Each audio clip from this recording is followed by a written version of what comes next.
Good day, fam. So I just gotta say, I look super cute today. Like, for real, I've been healing from oral surgery and just been feeling really blah as I've been going through that healing. And today I was like, you know what? I'm gonna feel cute today. Anyone else feel me on that, right?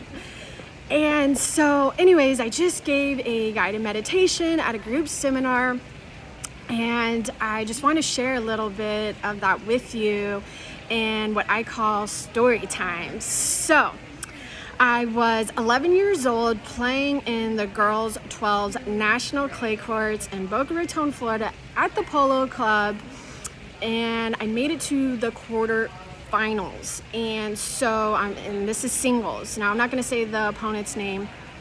However, I will never forget her name. And so, I don't know if you've ever had to deal with adversity, or you have kids going through and dealing with adversity. Also, just feeling low self-esteem, not always sure how to handle situations, right? Because just don't have the experience yet. Or also dealing someone, in my case at this time, a cheater, but you could also think of someone who's kind of a backstabber or pretends to be a friend, right? But they're really not. Or maybe that friend just, made a mistake and working through that process of that. So in my case, I was playing against a cheater, and it wasn't just any cheater. It was like a really, really good cheater. And then on top of that, adding to the adversity, was I had the mom on the sideline cheering against me through every point, even when I double faulted, which we know in tennis is not good sportsmanship. And I just had a meltdown, right? So it was, I was up 3-2 in the first set, 40-30, and she cheated me. I hit, a ball on the baseline, and if you know a little bit about tennis, it's pretty easy to cheat someone when it's on the base, closer to the baseline, but it was clearly in, and she calls it out. And not only this, it happened more than once. It happened a few times on key points for me to potentially, win or take that game, right?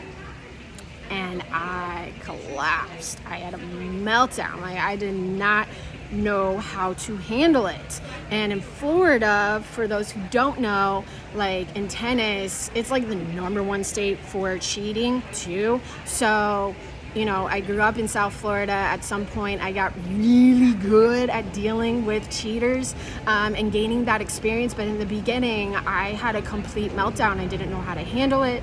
Also with the parents on the sideline. And then it was not only, you lose the fun in what you're doing, and you lose your focus. You forget how to play your game. And you forget the fundamentals, right, of what you're doing, and you start focusing on all these uncontrollables.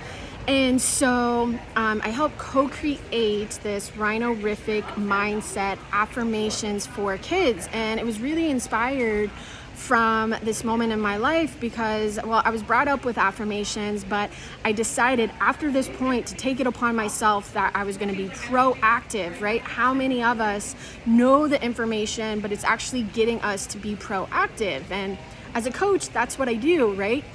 So I help others, right? And guide them and inspire them in different ways of how they can be proactive in their own lives and with kids too. And so some of, my old affirmations, as you can see, they're a little dirty and not sure where they've been. You never know with kids where they put things. So, calm and confident. I play like a champion. I stay in the here and now. So these are ones that I've created when I was 11. Ball, bounce, hit. And it just allowed me to get back into focus. And I just knew after that point, I didn't want to completely lose myself in the uncontrollables, and also just completely losing the game and not able to focus. Now, don't get me wrong, that wasn't the last time. There's been plenty of other times, but through experience, you get better at dealing with it. So It definitely takes time, but the great thing is if you start with kids at a young age and being able to control the controllables and not the uncontrollables. So one is I take a deep breath and I focus on what I can control, right? Bringing yourself back to that moment. And for others, I am a creative genius. You know, for a lot of kids who are feeling low self-esteem or not good at homework, or, you know, maybe they just feel like they're not good at something, but they really are. And just allowing their focus and starting to tap in to what they, you know, ultimately do want to create. So, if you are interested in the RhinoRific Mindset, Affirmations for Kids, it's for young kids, junior high kids, and teens, even though, shoot, I'd even use it for myself, but it's primarily catered to that age. There's 3 different sets within the deck itself, so you're getting a lot there, and they're really fun in a lot of different ways that you can use. Either put them in your bathroom, in your room, and it just, you know, for me, I put it in my tennis bag at the time. I know kids lose things a lot of the time, so maybe keeping them at home is completely on how responsible the kid is too, and if you want to practice that responsibility as well. So anyhow, I hope you enjoy my little story time and have a super great weekend and enjoy the moment. Much love, guys.